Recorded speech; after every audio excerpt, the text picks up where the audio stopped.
السلام عليكم. بنشوف تربية السمان في البطاريات، واحنا النهارده في الاسبوع، بداية الاسبوع الثالث. يعني النهارده السمان اللي قدامنا دهوت عمر 14 يوم.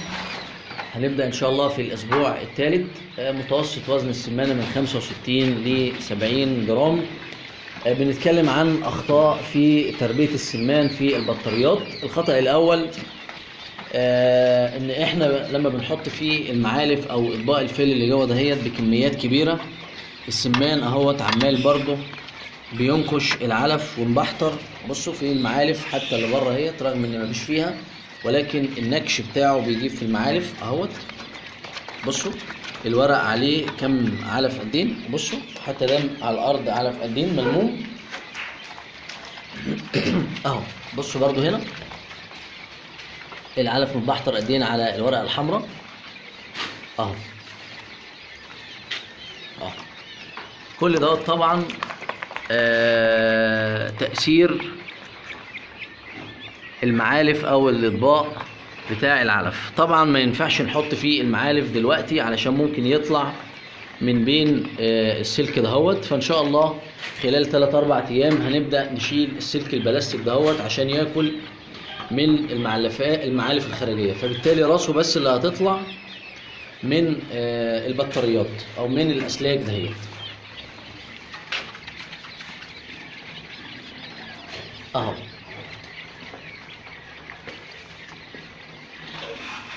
طبعا. وبرضو ديت المسائل اللي هي مسائل المواسير ديت هنبدأ بعد 5 ايام مع المعالف دهيت هنبدأ نحطها وهنشوفها ان شاء الله لما نركبها ليهم، علشان برضو المسائل الصغيرة دهيت بتعذب وبتعمل بلل برضو لما بنيجي ندخلها في البطاريات بتاعة السمان.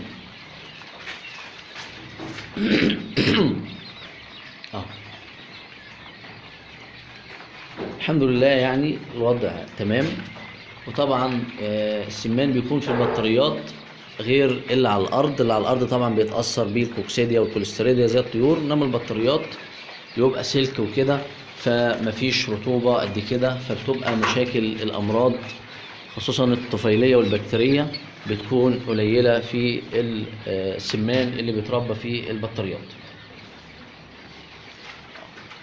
طبعا حاطين في كل عين من العين دهيت 10 سمانات، علشان طبعا مسألة العدد في وحدة المساحة مهم جدا عشان الطير ياخد راحته ويكبر بمعدل طبيعي بمعدل كويس. ما ينفعش نحط اكثر، او لما نحضن نخف. لو بنحط في العين مثلا 20 او 30 في اول اسبوع، بعد كده نخف تدريجي عشان السمان او اي طيور عموما لو بنربيها في بطاريات تكبر ويبقى نموها نمو طبيعي مفيش فيه اي مشاكل. طبعا ومن الامور المهمه جدا ان احنا الادراج الصاج دهيت لابد ان احنا ننظفها او نفرش فيها كرتون او بلاستيك علشان ما تعملش ريحه على السمان بتاعنا اهو. دي الادراج اهيت اهي. طبعا بصوا حتى العلف دي طبعا بعد ما اتنضفت برضو نكش علف تاني اهو. لابد من ان احنا ننضفها بصفه مستمره علشان الريحه وعلشان الحمام بتاع السمان ما يعملش ريحه عليه ويضره ويجيب له مشاكل تنفيذيه. بصوا برضو، بصوا علف قدين بسبب النكش. بصوا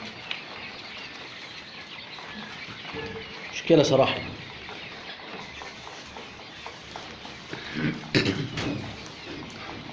شكرا لحضراتكم، وإن شاء الله نتواصل مع حضراتكم في أي معلومة تفيد حضراتكم.